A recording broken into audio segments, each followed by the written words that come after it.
Hey everybody, this is Longo, and in this video we are going to write equations of ellipses.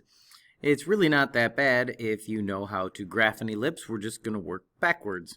So the first example is just a graph of an ellipse. So what will we do here? Well, if you remember the general form of an ellipse, we need our x minus h squared plus our y minus k squared, where h and k are the coordinates of our center. So if our center is -4, +4, that means we're going to have x plus 4 and y minus 4 for our centers.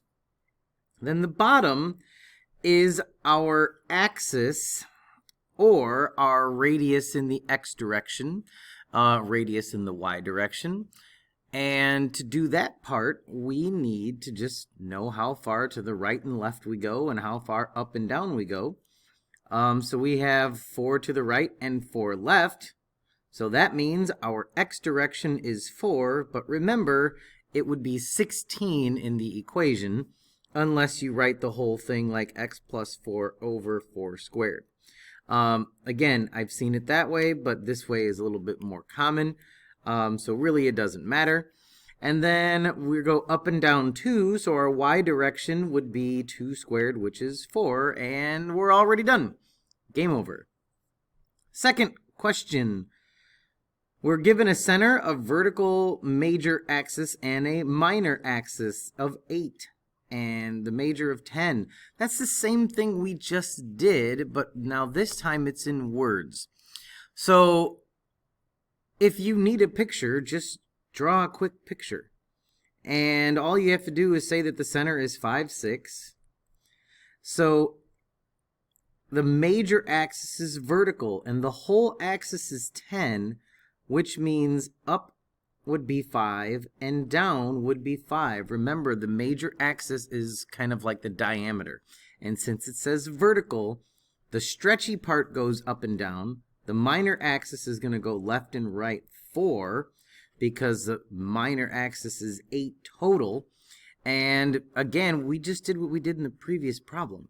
So we're just going to have x minus 5 squared plus y minus 6 squared.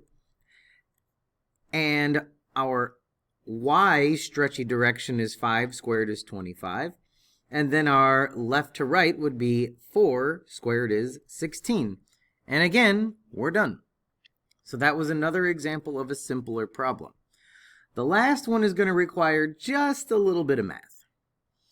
So this one you're given your foci at 2, 3, and 2, 7. So when you think about that, it's the y value that's changing. So you know you're going to have a center here, and then your foci are going to be above and below. So this guy is going to be your 2, 7, and this guy is going to be your 2, 3.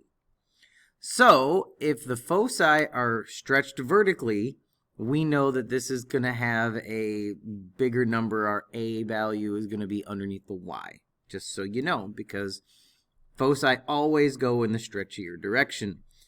So to get from the bottom to the top is 4 units. That means there are 2 units in between each focus and the center. So that means our center is going to be 2, 5. So again, we already have our x minus 2 squared, and then our y minus 5 squared.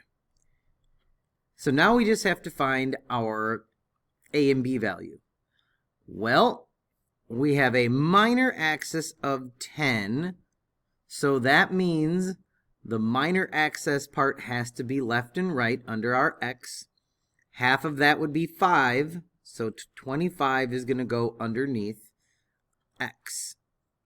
Because again, minor axis is 5. That means it's going to be 5 this way and 5 that way. So how do we find out what our major axis would be? Because remember, this 2, 7 and 2, 3 are our foci. So that means this is going to look a little bit like that.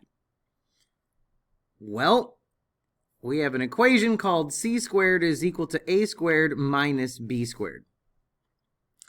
And we know that C represents the distance from the center to the focus.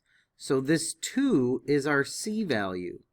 So 2 squared is equal to A squared minus, and we already know B squared. Our minor axis is 10, which means B is 5 squared. And then we're just going to solve algebraically. So A squared is equal to 29, and we're done. Game over. Because remember, underneath is A squared. If we were looking for A, you'd just square root and you'd have A is equal to the square root of 29. But all we needed was A squared, and we're done. Okay, so again, writing equations of an ellipse is not that difficult if you have the basic understanding of what the formula is looking for. And that's it. All right, this is Longo, and I'm out. See you, bye.